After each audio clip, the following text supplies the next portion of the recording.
Hello and welcome back to Coach Bill's Sports Show. Coach Bill. If it's your first time joining us, we do some college football, pro football, fantasy football, NCAA 14. We're going to be breaking some plays, a little bit of everything. So if it's football related in general, we're probably going to do it here. So let's huddle up and let's get into today's episode. So today's episode are players and teams in college and fantasy football, that I think are going to struggle early.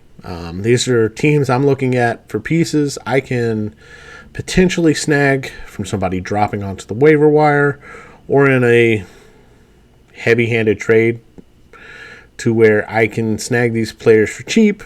That'll help me later in the season. First team up on the list is the Atlanta Falcons. I think everyone but Pitts essentially will struggle early. They have matchups against some of the toughest defenses from last year. In particular, the Falcons running game. It faces faces some of the strongest rush defenses possible this year. In 4 of their first 5 games, they face the Saints, the Rams, the Browns, and the Buccaneers. The only one in there that's an outlier is week 3 with the Seahawks, which, if you got a team that can play the Seahawks, start every player against the Seahawks. Defensively, offensively, doesn't matter. Seahawks are going to be bad this year. But Saints always have a good team defensively. Rams, as long as you've got Aaron Donald and Jalen Ramsey, it's going to be a tough matchup. The Browns, I'm not looking forward to the Browns offensively at all, but defensively, they've got a lot of pieces together there, especially with Miles on the outside. It's definitely a stronger defense than I think some people are giving it credit for. And the Buccaneers defense has just been one of those. It's been a steady defense the past few years. And until I see otherwise from that defense, it's going to be very, very hard for me to play people against them.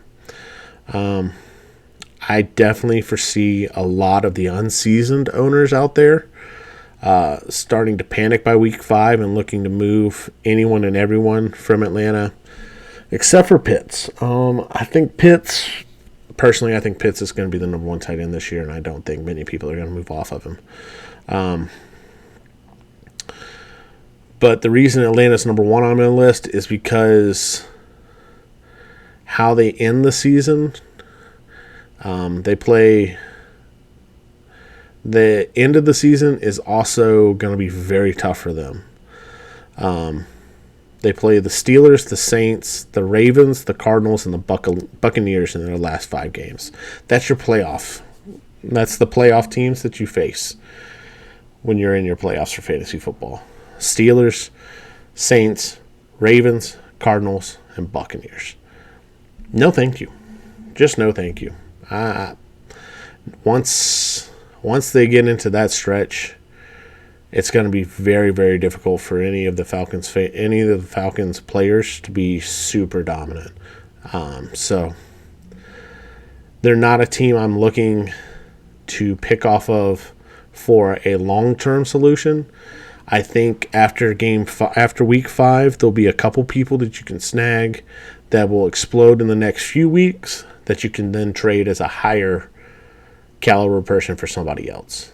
In particular, I think London, their wide receiver, is definitely one of those talents where you can trade for him about week 5. He'll explode week 6, week 7, and you can probably trade him again in week 8 and get a little bit more back in return.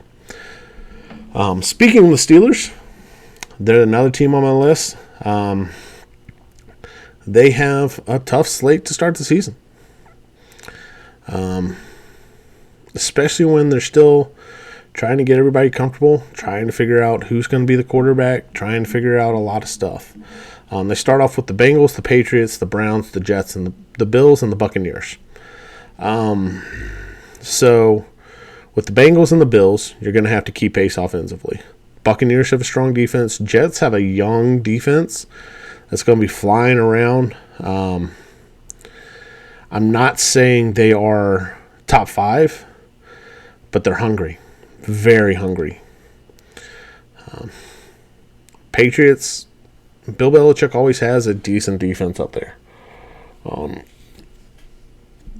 So I'm never gonna say the Patriots is an easy matchup, and then the Browns are the Browns. So you got to keep pace with the Bills and the Bengals, which is going to be difficult for you as a team still trying to find your identity. Patriots, Browns, Buccaneers have solid defenses, and the Jets are young and hungry. I'm good on the Steelers players for the first 6 games. I think after week 6, though, we'll have a lot of clarity on who's the quarterback, who he's favoring, and all that, and then you can kind of make your pitches for those players at that time. Kansas City is another one that's on my list.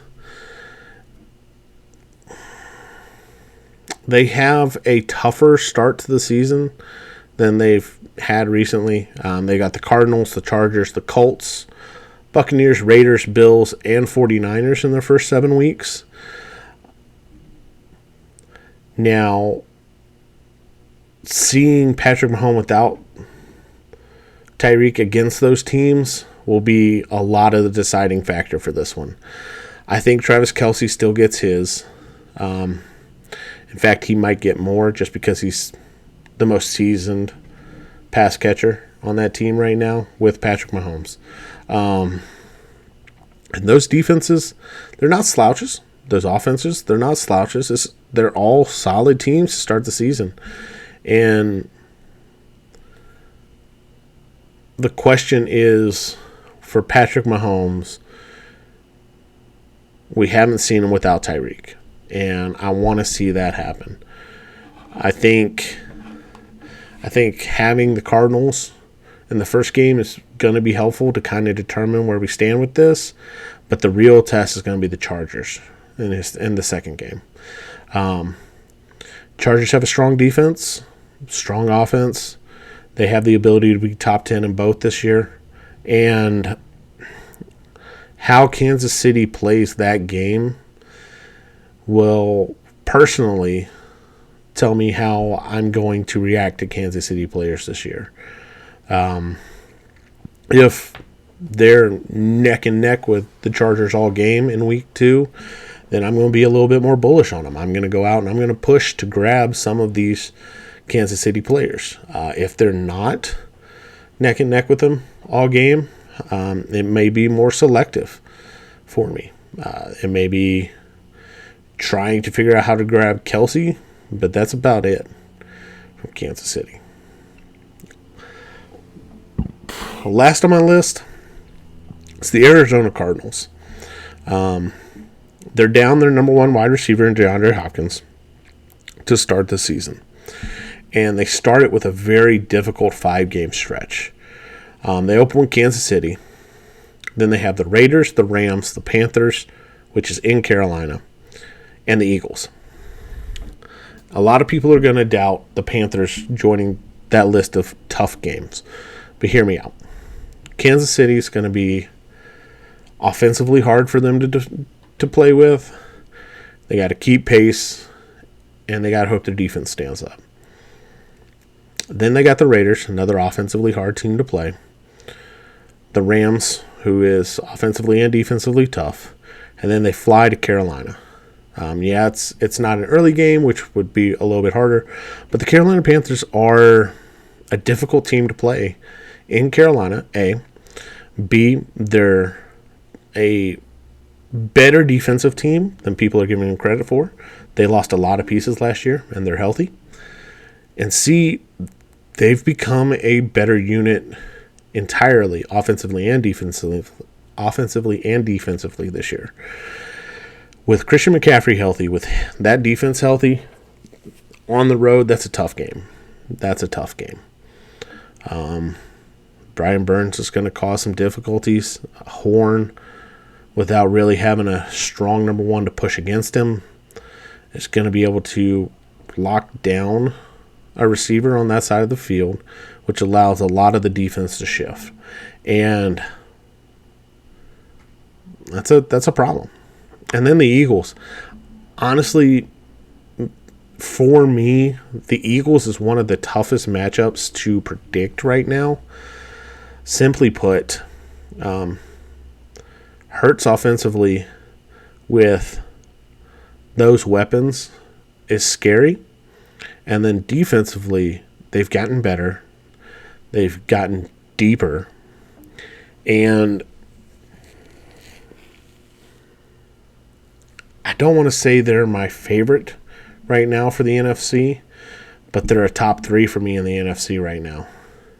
And the Cardinals having to play them definitely adds that to a tough game. But Arizona's schedule lightens up after that for a little bit. So DeAndre Hopkins comes back, which will definitely help out the wide receivers. It will help out Kyler. The person I want to watch the most for Arizona in the first stretch is Zach Ertz. I think Zach Ertz is either going to be a sell high candidate after the first 5 games, or he's going to be a waiver wire pickup after the first 5 games. I think he could either ball out of control, and you'll get some people out there that'll be like, "Oh my God, I got to get Zach Ertz this year." Which, hey, if they're out there and they want to offer you crazy things, take advantage. So those are some teams that I'm watching to struggle early this season. Some players I'm watching to struggle early this season, and then maybe even target. And then some teams I'm just completely out from this year. So hope you liked it. Hope you enjoyed. Please like, comment, subscribe, all that good stuff. It definitely helps us here at the channel. Helps us put out more product for you, more information. Everything we can do to try to help entertain. Thank you for watching. Hope you have a wonderful rest of your day. Ready?